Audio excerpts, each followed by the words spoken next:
Sino na naman itong hurado na pinakilig na naman ng ating pambato na si Vencor Dumasig? So may nabalitaan ako, may isang hurado daw na kinilig sa performance ni Vencor Dumasig. Hindi ko alam kung sino kaya to. Ngayon, sabay-sabay natin alamin kung sino kaya itong huradong to. But before, hello guys! Welcome back to my YouTube channel. And for today's video, i-react natin ulit ang performance na ginawa ng isang Vencor Dumasig sa It's Showtime entitled Babe or Babe, I Love You. Yun. So, syempre bago tayo mag-start, please don't forget to subscribe to my YouTube channel. Click the notification bell para laging nakikita yung mga videos ko. And just want to say thank you sa lahat ng mga sumusuporta po sa YouTube ko. Road to 1,000 subscribers na po tayo. Maraming salamat. Please don't forget pa rin po sa pag-subscribe, guys, sa pag-share ng mga videos ko. Maraming salamat. Magpaparami po tayo ng pamilya dito. Ayan, so without further ado, let's start this. So na tayo inaantay, simulan na natin to.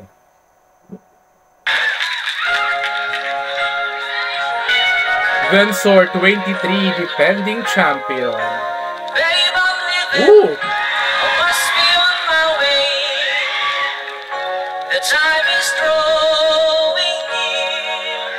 Magaling din para sa English. Jed Madela.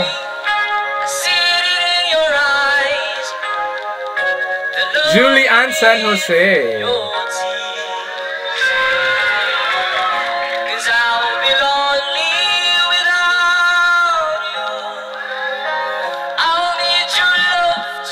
Ang cute ng ngiti niya, no? So please believe me, my heart is in your hands, and I'll yung makapalakpak wagas eh. Support yan. Julie Ann!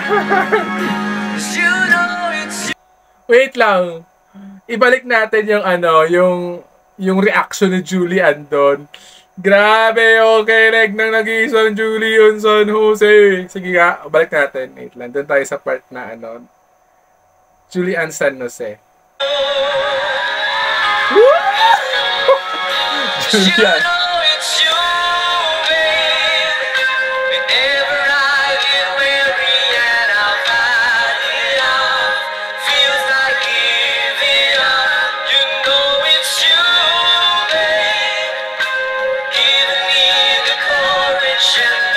Para lang siya nang haharana, no?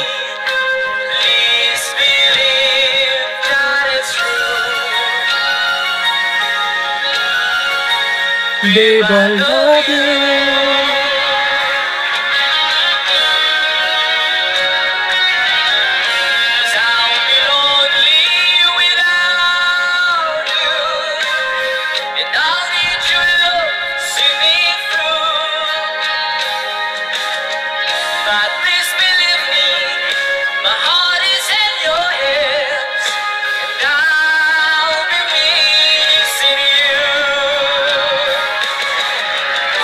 Oh!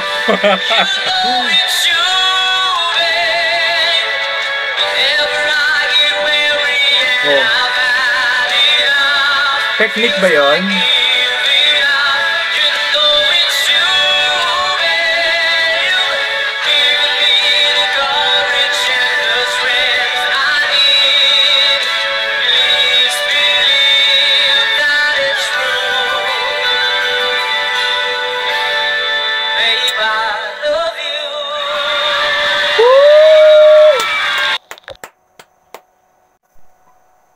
Kaya naman pala kilig na kilig ang nag-iisang huradong Julie Ann San Jose. Diyos me, ikaw ba naman ganunin ka ng Babe, I love you. Diba kung di ka kiligin, malamang grabe ang galing. Ngayon ko lang siya narinig na kumanta ng English. Siguro sa mga performances niya. And goods yun. Goods yung diction.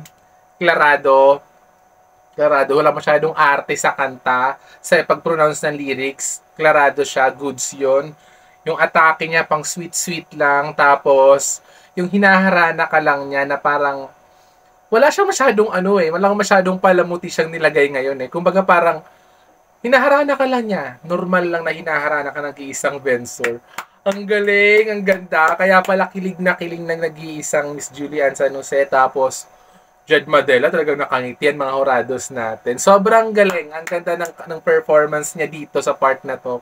Siguro, so far, isa ito sa mga best performances niya na nagawa sa Tawag ng Tanghalan. Ayan, so malapit na ata yung semifinals. I'm not pretty sure kung kailan. Comment down nyo nga sa baba kung kailan ba yung semifinal para alam natin. Hindi ko din alam kung kailan eh.